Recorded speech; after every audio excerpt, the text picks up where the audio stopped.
రాకాలోకంకి స్వాగతం. ఈ కంటెంట్ మీకు నచ్చినట్టయితే లైక్ బటన్ని ప్రెస్ చేయండి. పక్కనే ఉన్నటువంటి షేర్ బటన్ని ప్రెస్ చేయడం ద్వారా ఈ కంటెంట్ని మీ బంధుమిత్రులకు పంపవచ్చును. ఆ పక్కనే ఉన్నటువంటి సబ్స్క్రైబ్ బటన్ని నొక్కడం ద్వారా మీరు ఈ ఛానల్కు ఎలాంటి ఖర్చు లేకుండా పూర్తి ఉచితంగా సబ్స్క్రైబర్ కావచ్చు. ఆ పక్కనే ఉన్నటువంటి బెల్ ఐకాన్ని కనుక మీరు నొక్కినట్టయితే మీకు రాకాలోకంలో కొత్త వీడియో అప్లోడ్ చేయగానే నోటిఫికేషన్ వస్తుంది. మీరు అప్ టు డేట్గా ఉండవచ్చు. మిత్రులారా, మూలిగే నక్క మీద తాటికాయ పడడం చాలా పాత సామెత. పాకిస్తాన్ గురించి చెప్పాలన్నట్టయితే ఈ నక్క మూలుగుతూనే ఉంది, తాటికాయలు పడుతూనే ఉన్నాయని చెప్పాలి. ఎందుకంటే పాకిస్తాన్ మీద పడుతున్నటువంటి తాటికాయలు అది మూలుగుతున్న కొద్దీ తాటికాయలు పడుతున్నాయి. ఒకవైపు ఇరాన్కి పాకిస్తాన్కి మధ్య ఘర్షణ చెలరేగుతోంది. ఆ దేశపు అధికారులు వచ్చి పాకిస్తాన్తో చర్చలు జరుపుతున్నప్పటికీ కూడాను బలూచిస్తాన్ ప్రాంతంలో ఇరాన్కు చెందిన స్థావరాలని పాకిస్తాన్ మెయింటైన్ చేయడాన్ని ఇరాన్ తప్పుపడుతోంది. అదేవిధంగా ఆఫ్ఘనిస్తాన్లో ఉన్నటువంటి ఈ పఖ్తూన్ ప్రాంతాలు ఏవైతే ఉన్నాయో ఆ ప్రాంతాల్లో తెహ్రీకే తాలిబాన్ పాకిస్తాన్ స్థావరాలు ఉన్నాయని చెప్పి పాకిస్తాన్ దానిపైన వైమానిక దాడులు చేసింది. దానికి ప్రతిగా ఇరాన్ కూడా దాడులు చేస్తోంది. దీంతో పాకిస్తాన్ యొక్క రెండవ సరిహద్దు, అంటే ఒకవైపు ఇరాన్తో ఉన్న సరిహద్దు, రెండవది ఆఫ్ఘనిస్తాన్తో ఉన్నటువంటి సరిహద్దు, రెండు కూడాను ఎర్రెర్రగా కాలుతున్నాయి. టూ హాట్ టు హ్యాండిల్ అన్నటువంటి పరిస్థితికి వచ్చినాయి. మరొక వైపు అంతర్గతంగా 4-5 సంస్థలు పాకిస్తాన్కి వ్యతిరేకంగా పోరాడుతున్నాయి. సింధీ సంస్థలు సింధు స్వాతంత్రం కోసం పోరాడుతున్నాయి. అదేవిధంగా బలూచిస్తాన్లో ఒక సుదీర్ఘమైనటువంటి పోరాటం జరుగుతోంది. ఖైబర్ పఖ్తూన్ఖ్వాలో కూడాను ఉద్యమం జరుగుతోంది, పెద్ద ఎత్తున జరుగుతోంది. ఇంకొక వైపు పాకిస్తాన్లో ఉన్నటువంటి గిరిజన ప్రాంతాలు, వజీరిస్తాన్, ఈ ప్రాంతాలు ఏవైతే ఉన్నాయో వాటిని ఫెడరల్లీ అడ్మినిస్టర్డ్ ట్రైబల్ ఏజెన్సీ అంటారు, ఫాటా అంటారు. ఈ ఫాటా ఏరియాలో కూడాను అశాంతి బాగా ఉంది. మొత్తం మీద ఇటు ఇవన్నీ చాలా ఉన్నట్టు ఆర్థిక సమస్యలు. ఇప్పుడు తాజాగా బుధవారం నాడు పాకిస్తాన్ నెత్తిన ఈసారి తాటికాయ కాదు, ఒక పిడుగే పడినంత పని అయింది. పాకిస్తాన్లోని శత్రు దుర్భేద్యమైనటువంటి మానవ మాతృడు వెళ్ళడానికి వీల్లేనటువంటి పాకిస్తాన్లో ఉన్నటువంటి బలూచి ప్రజలు కిలోమీటర్ల దగ్గర కూడా వెళ్ళడానికి వీల్లేనటువంటి గ్వాదర్ పోర్ట్ లోపలికి బలూచ్ స్వతంత్ర పోరాటం చేస్తున్నటువంటి బలూచ్ లిబరేషన్ ఆర్మీకి చెందినటువంటి గెరిల్లాలు లోపలికి ప్రవేశించారు.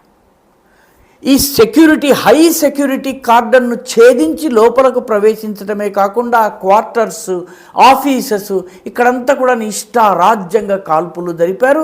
దీంతో భారీ నష్టం జరిగింది. దాదాపు ఒక 4-5 గంటల పాటు ఈ కాల్పులు జరిగినాయి. ఈ కాల్పులు జరిపినటువంటి బలూచ్ గెరిల్లాలు ఎవరైతే ఉన్నారో, ఈ సాయుధులు ఎవరైతే లోపలికి ప్రవేశించారో వాళ్ళందరూ కూడా చనిపోయారని చెప్పి పాకిస్తాన్ మిలిటరీ ప్రకటించింది. ఏది ఏమైనప్పటికీ కూడాను అసలు గ్వాదర్ పోర్ట్ ప్రాంతంలోకి బలూచ్ గెరిల్లాలు ప్రవేశించటం, బలూచ్ సాయుధులు ప్రవేశించటము పాకిస్తాన్ని మొదలంట కుదిపేస్తుంది. ఎందుకంటే ఇప్పుడు పాకిస్తాన్కి ఉన్నటువంటి ఏకైక ఆక్సిజన్ సప్లై చైనా నుంచి లభిస్తోంది. చైనా యొక్క సిపెక్, చైనా పాకిస్తాన్ ఎకనామిక్ కారిడార్ ఏదైతే ఉందో దాని పనులు పూర్తిగా ఆగిపోయినాయి. ఏదో రకంగా ఆ పనుల్ని ప్రారంభిస్తే పాకిస్తాన్కి కొంత డబ్బు వస్తుంది కాబట్టి దాన్ని ప్రారంభించేటటువంటి ప్రయత్నము షెబాజ్ షరీఫ్, కొత్తగా వచ్చినటువంటి ప్రధానమంత్రి చేస్తున్నారు. అది ఇంకా పూర్తిగా సఫలం కాలేదు. ఈ సిపెక్ ఏదైతే ఉందో, అంటే చైనాలో ఉన్నటువంటి షింజియాంగ్ ఆక్రమిత ప్రాంతం, అది ఈస్టర్న్ టర్కిస్తాన్, ప్రస్తుతం చైనా కబ్జాలో ఉంది. అక్కడ ఉన్నటువంటి షింజియాంగ్ రాజధాని నుంచి ఉరుమ్కి అంటారు, అక్కడి నుంచి మొదలుపెట్టి కాష్గర్ మీదుగా వచ్చి ఇది ఖుంజరా పాస్, అంటే ప్రస్తుతము పాక్ ఆక్రమిత భారత భూభాగమైనటువంటి గిల్గిట్ బల్టిస్తాన్లో ఖుంజరా మీదుగా పంజాబ్లోకి ప్రవేశించి ఆ పంజాబ్ ప్రాంతంలో మొత్తం అంతా ప్రయాణం చేసి పంజాబ్, సింధ్, బలూచిస్తాన్ ఈ 3 రాష్ట్రాల గుండా ఈ హైవే వెళ్తుంది. చిట్ట చివరికి ఈ హైవే గ్వాదర్ దగ్గర ఎండ్ అవుతుంది. గ్వాదర్ ఒక పెద్ద ఓడరేవు. ఈ ఓడరేవు స్ట్రెయిట్ ఆఫ్ హార్ముజ్ ఏదైతే ఉందో, అంటే గల్ఫ్ ప్రాంతానికి వెళ్ళడానికి వీలైనటువంటి ప్రాంతానికి ముఖద్వారంలో ఉంటుంది కాబట్టి చాలా కీలకమైంది. చైనాకి సరుకు రవాణా దృష్ట్యా ఉపయోగము, పాకిస్తాన్కి ఈ ప్రాంతంలో చైనాకి సహకరించడం ద్వారా చైనా విసిరే చిల్లర పైసలు లభిస్తాయి కాబట్టి పాకిస్తాన్కి ఆ రోజుకి బొచ్చె నిండుతుంది. కాబట్టి మొత్తం మీద అత్యంత కీలకమైంది. చైనా అయితే ఈ గ్వాదర్ని ఒక కంచుకోటగా మార్చింది. శత్రు దుర్భేద్యంగా ఎవరూ ప్రవేశించడానికి వీలు లేకుండా, పాక్ ఆర్మీని కూడా నమ్మకుండా తన ఆర్మీతోటే దీనికి రక్షణ భద్రత కల్పిస్తుంది. దానిని బలూచ్ లిబరేషన్ ఆర్మీ గెరిల్లాలు ఛేదించి గంటల పాటు వాళ్ళు పోరాటం చేశారు. ఆ గెరిల్లాలు అందరూ కూడా చనిపోయారని చెప్పి వార్తలు వస్తున్నాయి. వీళ్ళందరూ కూడాను మాజిద్ బ్రిగేడ్ అనేటటువంటి బ్రిగేడ్ నుంచి వచ్చినటువంటి వాళ్ళు. ఈ మాజిద్ ఎవరు, ఆయన పేరు మీద బ్రిగేడ్ ఎందుకు ఏర్పడిందంటే వీళ్ళందరూ కూడా ఆత్మాహుతి దాడులు చేయడానికి, అవసరమైతే బలూచ్ స్వాతంత్రం కోసము ప్రాణాలు ఇవ్వాలని నిర్ణయించుకున్నటువంటి వాళ్ళన్నమాట. మాజిద్ అనేటటువంటి ఒక సెక్యూరిటీ గార్డ్, బలూచ్ మూలానికి చెందినటువంటి సెక్యూరిటీ గార్డ్ జుల్ఫికర్ అలీ భుట్టో పైన ఆయనను చంపేందుకు ప్రయత్నం చేస్తాడు.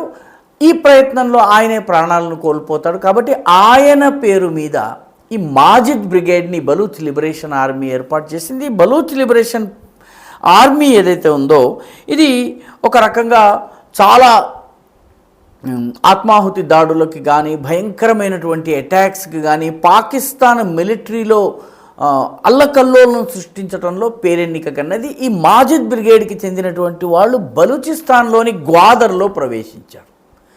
గ్వాదర్లో ప్రవేశించడం అంటే మొత్తము సిపెక్ యొక్క ఆయువు పట్టు మీద దాడి జరిగిందనమాట. పాకిస్తాన్ దీనికి సంబంధించిన వార్తను అణిచివేసేందుకు ప్రయత్నిస్తోంది, పెద్దగా అంతర్జాతీయంగా రాకుండా ఉండేందుకు ప్రయత్నిస్తోంది. పాకిస్తాన్లోని తీవ్రమైన భద్రతా వైఫల్యం, ఎందుకంటే పాకిస్తాన్ ఇటువంటి ఉగ్రవాద దాడుల్ని పఠాన్కోట్లో చేయించింది, లేకపోతే ఉడీలో చేయించింది, ముంబైలో ఈ తరహా దాడులు చేయించింది, మన పార్లమెంటు భవనం పైన దాడి చేయించింది. ఇటువంటి అనేక దాడులు చేయించినటువంటి పాకిస్తాన్కు ఇప్పుడు బలూచ్ లిబరేషన్ ఆర్మీ వడ్డీతో సహా చెల్లిస్తుంది. పర్యవసానంగా Pak security forces, Chinese security forces ఈ రెండు కూడాను కళ్ళప్పగించి చూసేటటువంటి పరిస్థితి వచ్చింది ఈ దాడి వల్ల. ఇటీవల జనవరి నెల నుంచి కూడాను బలూచ్ లిబరేషన్ ఆర్మీ, దానికి సంబంధించిన మజీద్ బ్రిగేడ్, ఇరాన్ దగ్గర ఉన్నటువంటి అవుట్ పోస్టులు కావచ్చును, ఖైబర్ పఖ్తూన్వాలో ఉన్నటువంటి అవుట్ పోస్టులు కావచ్చును, వీటిపైన పెద్ద ఎత్తున దాడి చేస్తున్నాయి. ఉదాహరణకి కొన్ని రోజుల క్రితమే మార్చ్ అనేటటువంటి పెద్ద అవుట్ పోస్ట్ ఉంది. ఇది క్వెటా అంటే బలూచిస్తాన్ రాజధాని నుంచి ఒక 65 కిలోమీటర్ల దూరంలో ఉంటుంది. మార్చ్లో ఉన్నటువంటి పోలీస్ స్టేషన్ని మొత్తం ధ్వంసం చేశారు. 7-8 మంది, బహుశా 12 మంది భద్రతా జవాన్లను బలూచ్ లిబరేషన్ ఆర్మీ వాళ్ళు హతమార్చడం జరిగింది. పాకిస్తానీ సైనికులు ఈ ప్రాంతంలో కదలడానికి కూడా భయపడేటటువంటి పరిస్థితి ఉంది. కంటోన్మెంట్లకు పరిమితమై ఉన్నటువంటి పరిస్థితి ఉంది. దీని మధ్యలో గ్వాదర్ పోర్ట్ మీద దాడి జరగడం అనేది ఏ రకంగా చూసినా కూడాను పాకిస్తాన్కి తలకొట్టేసినట్టయింది. ఇప్పటికే మూలుగుతున్నటువంటి ఈ పాకిస్తాన్ అనే నక్క మీద తాటికాయలు కాదు, ఈసారి పెద్ద ఎత్తున పిడుగుపడినట్టుగా అనిపిస్తోంది. పాకిస్తాన్కు అంతర్జాతీయంగా తన దేశంలో ఎలాంటి భద్రత కల్పించలేదన్నటువంటి సంకేతము చైనాకి వెళ్తోంది. మిగతా పాకిస్తాన్లో ఎవరైనా ఇన్వెస్ట్ చేయడానికి ముందుకొచ్చినా కూడాను వాళ్ళకి ఇలా ఉంటుంది. ఇటీవలే పాకిస్తాన్ క్రికెట్ టీంకి కోచ్గా ఉండడానికి కూడా అంగీకరించకుండా కొందరు బయటకు వచ్చేసేసారు క్రికెట్ క్రీడాకారులు. ఎందుకంటే పాకిస్తాన్ యొక్క సెక్యూరిటీ సిచ్యువేషన్, భద్రతా పరిస్థితి అంత దయనీయంగా ఉంది. గ్వాదర్ పైన దాడి ప్రస్తుతానికి ముగిసి ఉండొచ్చు, కానీ పాకిస్తాన్ రక్షణ భద్రత వర్గాలు ఏవైతే ఉన్నాయో, కొత్తగా కొలువు తీరినటువంటి ప్రభుత్వం ఏదైతే ఉందో దానికి కంటి మీద కునుకు లేకుండా చేయడం ఖాయం. ఈ వీడియో మీకు నచ్చినట్టయితే లైక్ చేయండి, షేర్ చేయండి, ఈ ఛానల్కు సబ్స్క్రైబ్ చేయండి. మీ అభిప్రాయాన్ని కమెంట్ల రూపంలో తప్పనిసరిగా పంపించండి.